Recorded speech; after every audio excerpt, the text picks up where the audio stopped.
The hammer fell with practiced precision, each strike sending cascades of sparks dancing through the dim workshop.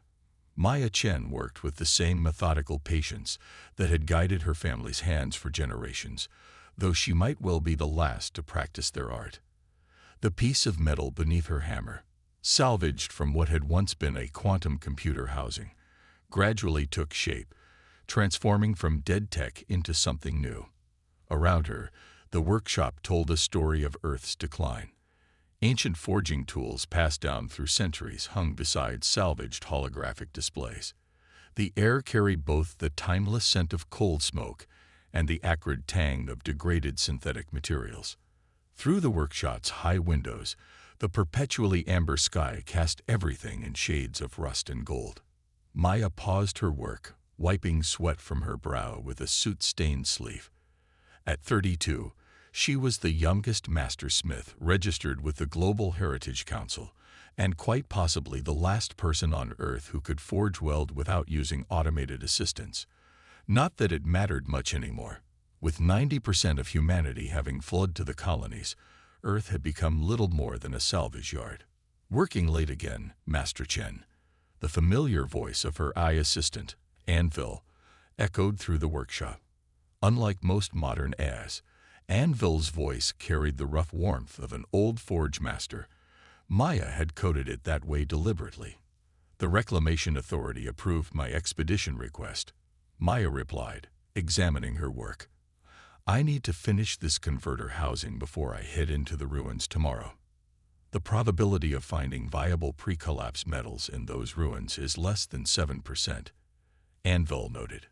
And the radiation levels are well within acceptable ranges, Maya finished. We've been over this.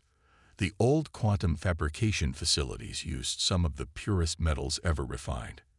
If I can salvage even a few grams of their processing cores, it could revolutionize our understanding of metallurgy. Your determination to preserve ancient crafting techniques is admirable, Anvil conceded, though perhaps futile given current technological trajectories. Maya smiled, used to her eyes' pessimism. She was about to respond when something changed in the workshop's atmosphere. The holographic displays flickered, and her skin prickled with static electricity. Even the ancient anvil beneath her work seemed to hum with an unfamiliar energy. Anvil, are you detecting any unusual electromagnetic activity? Multiple anomalies, the AI confirmed. Energy signatures do not match any known terrestrial patterns. Recommendation: immediate evacuation of the warning cut off as every piece of electronic equipment in the workshop died simultaneously. Maya's hand instinctively found the handle of her forge hammer, though what good it would do against whatever was happening, she couldn't say. In the sudden silence, the workshop's shadows deepened, coalescing into a shape that defied natural law.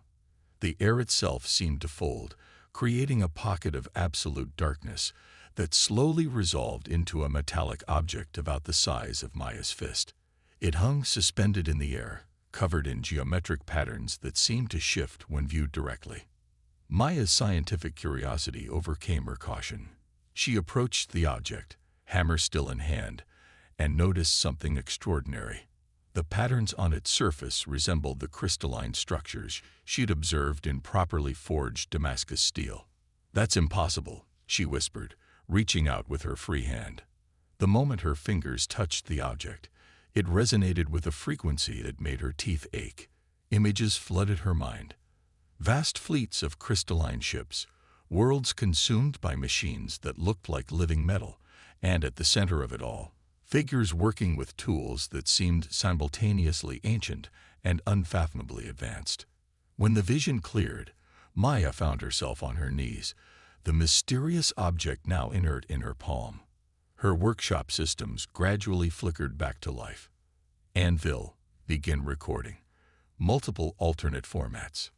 Maya's voice shook slightly, but years of forge work had taught her to stay focused even when things went wrong. I've just encountered what appears to be non-terrestrial technology. The construction suggests, by all the stars. She had just noticed that the object's surface was changing, the geometric patterns resolving into recognizable script. The message was brief but clear. They are coming. The forges remember. Anvil. Access the Global Heritage Council's complete database of metallurgical histories. Cross-reference with any mentions of similar artifacts or technologies, and get me a secure line to Dr. Zhang at the Reclamation Authority. Processing, Anvil replied. Maya.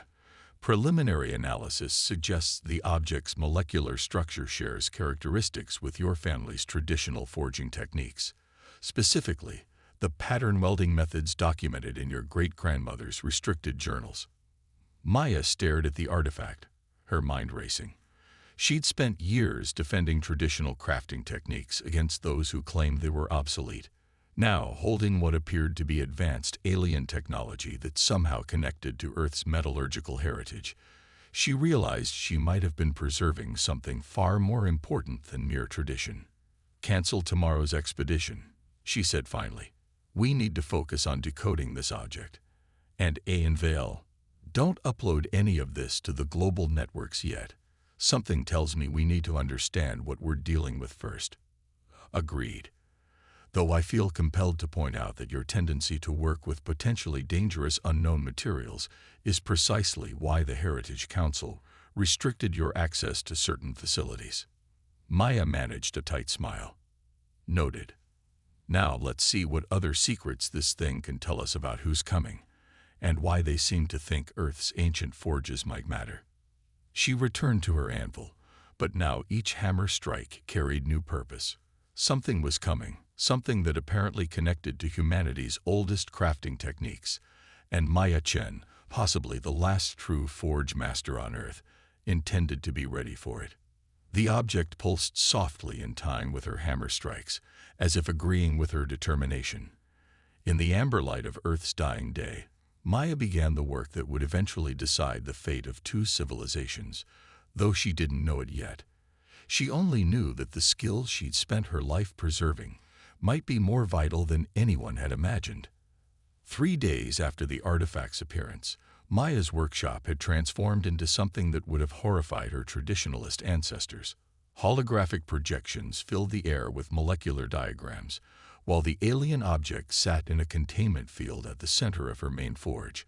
Most shocking of all was the presence of Dr. Sarah Zhang herself, the head of the Reclamation Authority, who hadn't left her orbital habitat in over a decade. "This shouldn't be possible," Zhang muttered, adjusting her environment suit's settings as she studied the readings. "The energy patterns we're detecting from your forging process, they're identical to the artifact's base frequency, but you're using iron and steel, not exotic materials." Maya wiped her hands on her apron, leaving fresh soot stains. "My great-grandmother's journals mentioned something similar. She called it the song of the metal. Most people thought she was being poetic. Or senile," Zhang added, then held up a hand apologetically. Her theories about molecular harmonics in traditional forging were widely dismissed by the scientific community. Myself included, I'm embarrassed to admit. Maya lifted a piece of hot steel from the forge with practiced ease. "Watch," she said, beginning to hammer the metal with precise, rhythmic strikes. The containment field around the alien artifact fluctuated with each blow, creating patterns of light that danced in sync with her work. "Extraordinary," Zhang breathed. "The harmonic resonance is perfect. Your forging technique is somehow activating properties in normal earth metals that should only exist in much more exotic materials." "How?" "Anvil, show her the comparison," Maya called out. The AI obliged, projecting a split image. On one side, the microscopic structure of Maya's traditionally forged steel. On the other, the alien artifact's surface patterns. "The similarities are undeniable," Zhang admitted. "But what does it mean? And who are they that the artifact warns about?" Before Maya could respond, every sensor in the workshop screamed to life. The artifact's containment field flared brilliant blue, and new text appeared on its surface. "First wave approaching. Carthani scout vessels detected at system's edge." "How much time?" Maya demanded. "At standard Carthani velocities, approximately 72 hours, Anvil calculated. Dr. Zhang, I'm receiving emergency broadcasts from multiple orbital facilities. They're detecting multiple unidentified objects decelerating from superluminal speeds. Zhang was already activating her emergency protocols. I need to get back to orbit. The Defense Council will need to be briefed. She turned to Maya. Whatever you've discovered here, whatever connection exists between your forging techniques and their technology, it could be vital. How quickly can you reproduce these effects? Maya's mind raced through calculations, the basic harmonics, maybe a few days. But there's something else. She grabbed her great-grandmother's journal from her workbench. These last entries, the ones that got her labeled as unstable, they're not just about forging techniques. They're about weapons. Weapons. John's expression sharpened with interest. My family wasn't just making decorative swords and art pieces. During the resource wars, they developed ways to forge blades that could disrupt energy shields. The authorities banned the techniques, claimed they were too dangerous. But great-grandmother's notes suggest the principles could be applied to larger scales. Zhang studied Maya's face carefully. You're talking about adapting ancient sword-making techniques to create anti-shield weapons against advanced alien technology. The Defense Council will never approve it. It's too experimental, too untested. Then don't tell them everything. Maya said firmly. Get me clearance to access the restricted metallurgy archives and official permission to continue my research. Let me prove it can work. After a long moment, Zhang nodded. You have 48 hours. Show me something concrete, and I'll get you whatever resources you need. She paused at the workshop door. And Maya, your great-grandmother would be proud. She always said humanity was forgetting something vital about working with metal. Perhaps she was more right than anyone knew. Once Zhang had departed, Maya turned back to her forge. Anvil accessed the sealed portions of the family archives. Authorization, Chen Alpha 7. Accessing restricted files. Anvil confirmed. Maya, these techniques, they're incredibly dangerous. The energy outputs alone could save Earth. Maya finished. Show me everything. And start running simulations on scaling up the patterns. We need to understand exactly what happens when traditional pattern welding meets alien energy fields. The next 48 hours passed in a blur of endless forging, testing, and refinement. Maya worked until her hands blistered, then kept working. She forgot to eat until Anvil reminded her, forgot to sleep until exhaustion forced her to. The artifact continued to pulse with her hammer strikes, seeming to grow stronger as she refined her technique. Traditional Damascus steel was famous for its distinctive patterns, but what Maya was creating now was something else entirely. The metal sang beneath her hammer, forming structures that shouldn't have been possible according to conventional physics. Each piece she forged resonated with the same frequency as the alien artifact, and when tested against standard energy fields, they created disruption patterns exactly like those described in her great-grandmother's journals. Final test recording. Maya announced, holding up her latest creation, a sword that looked like it was made from frozen lightning. Anvil, full spectrum analysis. The blade hummed in her hands as she approached the containment field. The moment it touched the energy barrier, reality seemed to hiccup. The field didn't just fail. It inverted, transformed, became something new. Energy patterns recorded, Anvil reported. Maya, this is beyond anything in my databases. You're not just disrupting the fields, you're redistributing their energy through the molecular structure of the metal itself. The implications for weapons development are exactly why my family kept these techniques secret, Maya finished. Until now. Send the test results to Dr. Zhang. Full encryption, private channel only. And then help me start scaling up production. Something tells me we're going to need a lot more than one sword. The artifact pulsed again, stronger this time. New text scrolled across its surface. The forges remember. The old ways endure. Prepare. Maya squared her shoulders and returned to her anvil. Humanity had forgotten many things in its rush to the stars, dismissed too much ancient knowledge as primitive or obsolete. But some secrets had been preserved, passed down through generations of careful hands and quiet wisdom. Now, as alien ships approached and Earth faced perhaps its greatest threat, those secrets might prove to be humanity's greatest weapon. The hammer rose and fell, and with each strike, Maya forged not just metal, but hope. The Carthani arrived with the dawn. Their ships descended through Earth's amber sky like falling stars, their crystalline hulls refracting the morning light into prismatic displays that would have been beautiful if they weren't harbingers of invasion. Maya watched from her workshop's roof as the first wave approached, her newly forged blade humming in response to their energy signatures. Multiple capital ships detected, Anvil reported. Energy readings are extraordinary. Their shield technology appears to operate on principles similar to the artifact's resonance patterns. Good, Maya replied, her voice steady despite her racing heart. That means our countermeasures should work. Status of the defense grid. All orbital platforms have been equipped with your resonance generators. Ground installations are at 87% deployment. Dr. John reports the Defense Council is still skeptical, but they've authorized full implementation of Protocol Iron Shield. The closest Carthani vessel was now clearly visible, a massive construct that seemed to be made of living crystal and light. Its surface rippled with energy patterns that Maya recognized from her forge work, the same molecular structures she'd spent weeks studying and replicating. Incoming transmission, Anvil announced. The Carthani are broadcasting on all frequencies.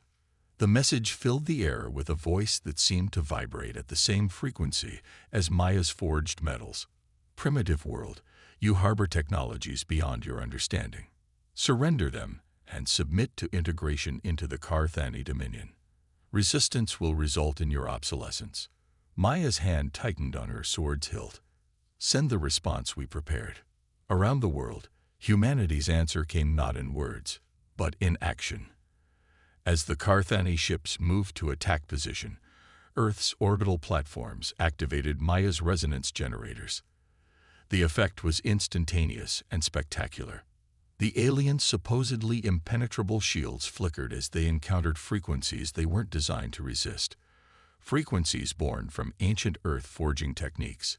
Where their energy fields met the harmonics of traditionally forged steel, reality itself seemed to warp. Multiple shield failures detected, Anvil reported, an unfamiliar note of satisfaction in its artificial voice. Carthani vessels attempting to compensate. Their energy patterns are adapting. Maya, they're trying to shift their shield frequencies. Let them try, Maya said grimly. She activated her workshop's main forge, which now housed a scaled-up version of her resonance generator. Everyone else, commence Phase 2. Across the planet, other forges roared to life. In the weeks leading up to the invasion, Maya had shared her techniques with every remaining metallurgist on Earth. Now, each forge added its own harmonic signature to the defense grid, creating a complex web of overlapping frequencies that the Carthani couldn't predict or counter. The alien ship shields began to fail catastrophically, their crystalline hulls developing fracture patterns that exactly matched the Damascus patterns in Maya's forge work. Several smaller vessels simply shattered, their fragments raining down like metallic snow. Incoming message from the Carthani flagship, Anvil announced. This time, the alien voice held a note of confusion. Impossible. Your world is listed as pre-integration. Your technology is primitive. How are you generating these harmonics? Maya stepped up to her forge, hammer in hand. With each strike, the resonance patterns intensified. We forged them, she replied simply. The old way, the true way, the way your people have forgotten. There was a long pause before the Carthani responded. When they did, their message was directed not to Earth's authorities, but to Maya specifically. You are the one called Chen, the pattern maker. You will explain how you have achieved this mastery of molecular harmonics using primitive tools. Careful, Anvil warned. They're attempting to probe your workshop's defenses. Their energy signatures suggest they're preparing to. The warning cut off as a beam of pure energy lanced down from the Carthani flagship, aimed directly at Maya's position. But instead of destroying the workshop, something extraordinary happened. The beam struck the layers of traditionally forged steel Maya had spent weeks installing throughout the building's structure. The energy didn't dissipate, it transformed, flowing through the metal like water through ancient channels. Maya felt the power surge through her forge, through the hammer in her hand, through every piece of metal she had ever shaped. For a moment, she understood exactly what her great-grandmother's journals had tried to describe: the true song of the metal, the deep harmony that connected all things. "Tell your leaders," she transmitted to the Carthani ship, her voice carrying the weight of generations of smiths, "that Earth will not submit. We remember what you have forgotten. We preserve what you have lost, and we will teach you the cost of dismissing humanity as primitive." The alien artifact on her forge pulsed in agreement, and new text appeared on its surface. "The old ways endure, the forges remember. The teaching begins." Above, the Carthani fleet was in chaos. Their energy weapons, turned against them by Maya's resonance technology, had damaged nearly a third of their ships. But Maya knew this was only the beginning. The artifact had warned of the first wave for a reason. "Anvil, send word to Dr. Zhang. Tell her to begin Phase 3, and open a channel to every forge master we've trained. It's time to show the Carthani that humanity's greatest strength isn't in forgetting our past, but in remembering it." As if in response, her hammer rang against the anvil, each strike sending ripples through the fabric of reality itself.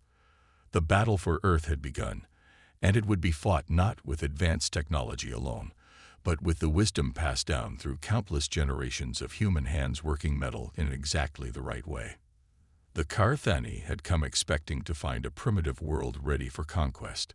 Instead, they had found something far more dangerous, a civilization that had preserved the very knowledge their own advancement had caused them to lose. And Maya Chen, last master of the old ways, intended to make them regret their mistake. The workshop's emergency containment field crackled as Maya faced her unexpected visitor. The Carthani scientist, who called himself Vexlin, towered over her by at least 2 feet. His crystalline exoskeleton caught the forge light and refracted it in patterns that eerily resembled Damascus steel. "Your techniques," he said, his translator struggling to convey the complex harmonics of his native speech. "They should not be possible with your level of technology. Yet they are not only possible, they are more efficient than our own." Maya kept her distance, though she noted that Anvil had not triggered any hostile entity protocols. The alien's energy signature was different from the invasion forces, calmer, more attuned to the workshop's ambient frequencies. "Sometimes the simplest way is the best way," she replied, gesturing to her forge. "Your people developed technology to manipulate molecular harmonics. We learned to feel them, to work with them directly." Vexlin moved closer to the forge, his crystalline fingers extending toward the heat. "Yes, this is what we lost. The Carthani were once craftsmen too, before the integration protocols. Now we mass-produce our crystalline technology without understanding its deeper nature. We forgot the art in favor of efficiency." "Integration protocols?" Maya asked, her curiosity overcoming her caution. "The standardization of all Carthani production methods, the elimination of inefficient practices." His voice carried what might have been sadness. "I have spent cycles studying forbidden historical records. Our shield technology, our energy weapons, they were originally developed by artisans who worked with raw materials much as you do. But such methods were deemed too slow, too dependent on individual skill." Maya thought of the modern automated forges that had nearly replaced traditional metalworking on Earth.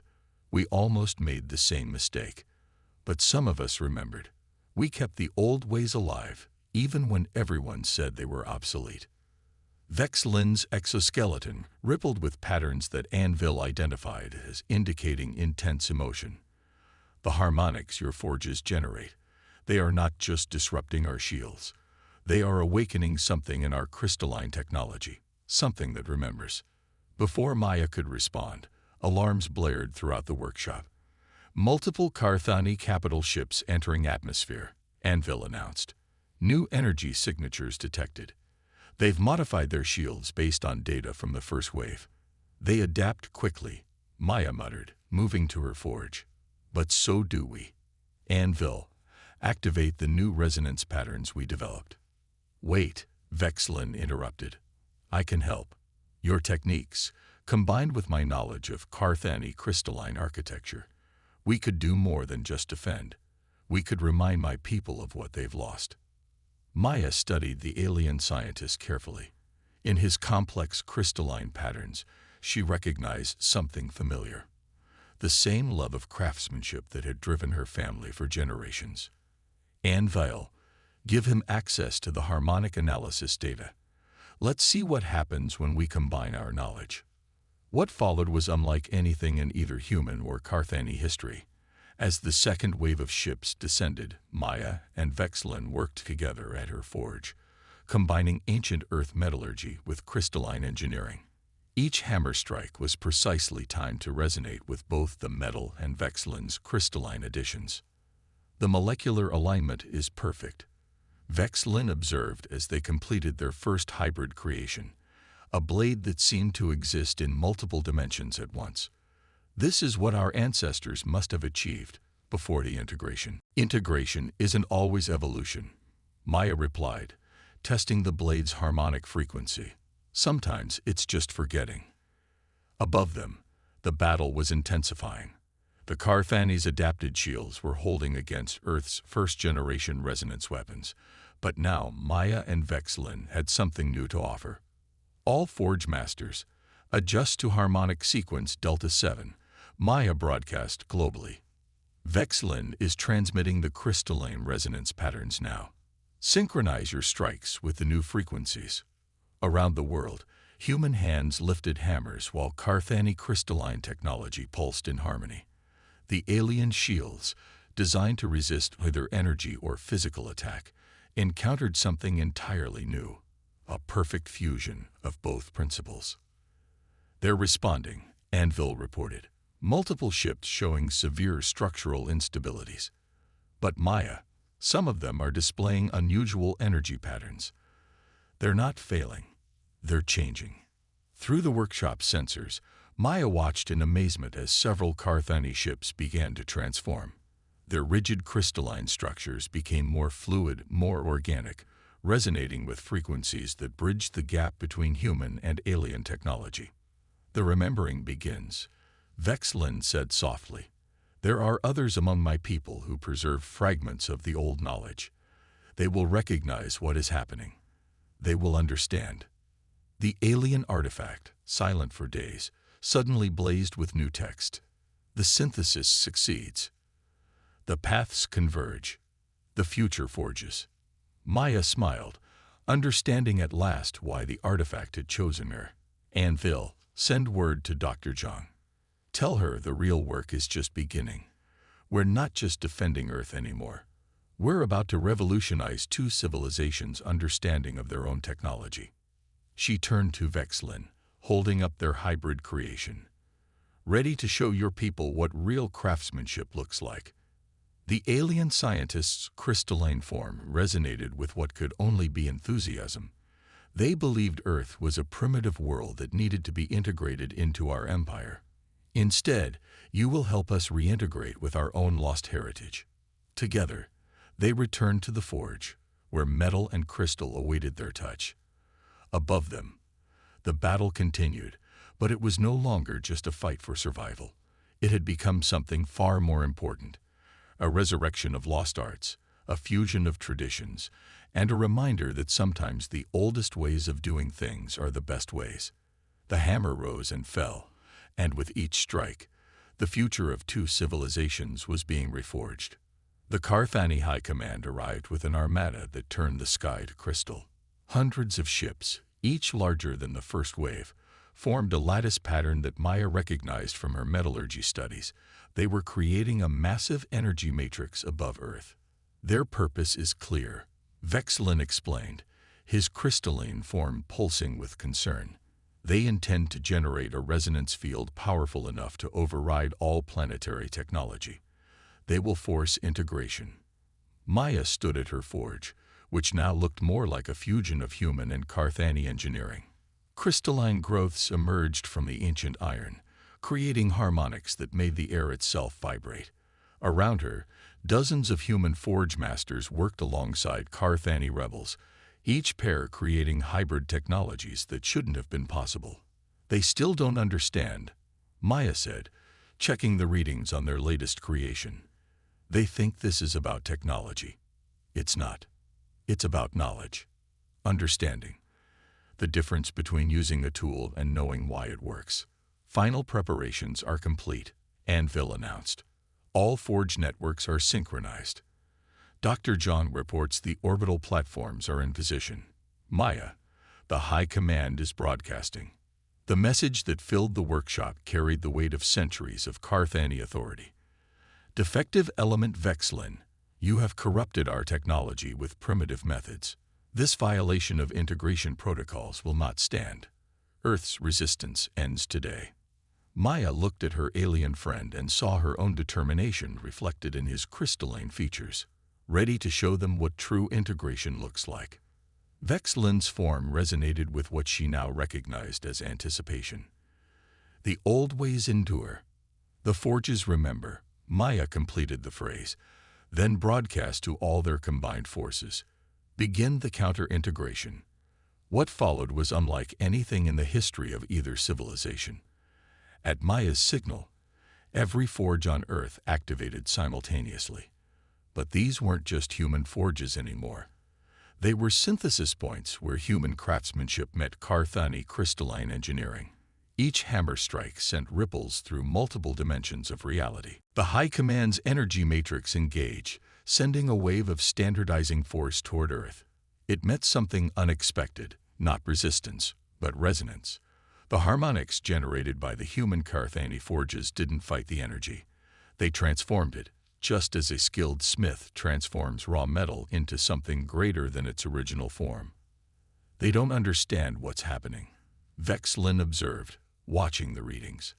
The matrix, it's becoming something new. Maya nodded, continuing her carefully timed strikes. That's the difference between forcing change and guiding it, between domination and craftsmanship. Above them, the High Command's perfect lattice of ships began to shift. Crystalline structures that had been rigidly standardized for centuries responded to frequencies they remembered on a molecular level. The entire armada began to resonate with the combined harmonics of human forges and Carthani crystals. Multiple ships showing signs of ancient configuration patterns, Anvil reported. Their energy signatures, Maya, they're reverting to pre-integration forms. Through the workshop's sensors, Maya watched in amazement as the Carthani fleet transformed. Ships that had been identical crystalline constructs began to develop unique characteristics, their forms reflecting the individual artistry that had been stamped out by the integration protocols. The remembering cannot be stopped. Vexlin broadcast to his people, what was lost can be found again. The integration you offered is stagnation. True growth comes from the fusion of different ways, the harmony of diverse methods. The High Command's response was immediate and violent. They launched an attack that would have annihilated Earth's defenses just days ago. But now each energy burst was met by hybrid technologies that used the attack's own force to fuel something new. Maya's forge pulsed with power as she completed her final strike on their ultimate creation, a resonance core that combined the best of both worlds. All forge masters, final sequence. Show them what humanity's oldest craft can teach the galaxy's most advanced civilization. Around the world, human hands lifted hammers while Carthani crystals sang. The harmonics built upon each other, creating a symphony of craftsmanship that reached into space itself. The High Command's energy matrix, designed to force uniformity, instead became a conductor for change. Multiple ships are powering down, Anvil reported. Others are. Maya, they're requesting access to our forge frequencies. They want to learn. The alien artifact, which had started everything, suddenly blazed with its final message. The cycle completes. The crafts unite. The future is forged. Maya looked at Vexlin, seeing in his crystalline patterns the same joy she felt. Your people thought they were coming to lift us out of our primitive past. Instead, he finished, you reminded us of something we should never have forgotten. That true advancement comes not from abandoning the old ways, but from understanding them deeply enough to forge something new. The High Command's matrix had completely transformed now, becoming a bridge rather than a barrier. Ships began landing, not to conquer, but to learn. Earth's forges would soon teach Carthani engineers how to feel the harmonics in their crystals, while Carthani scientists would help humans understand the deeper principles behind their ancient crafts. Maya returned to her anvil one last time, but now she worked alongside beings from across the stars, each strike of her hammer helping to forge not just metal, but the future itself. Humanity had not just survived, they had reminded an advanced civilization that sometimes the oldest ways of doing things contained wisdom that no amount of technology could replace. The age of synthesis had begun, sparked by a blacksmith who remembered what others had forgotten, and an alien who dared to question what others took for granted. Together, they had proven that the path forward wasn't about choosing between tradition and progress, but about finding the harmony between them. The forge's heat filled the workshop as it had for generations, but now it helped to shape not just metal, but the destiny of two civilizations. The old ways had not just endured, they had evolved, proving that humanity's greatest strength lay not in resisting change, but in understanding how to guide it, one careful hammer strike at a time.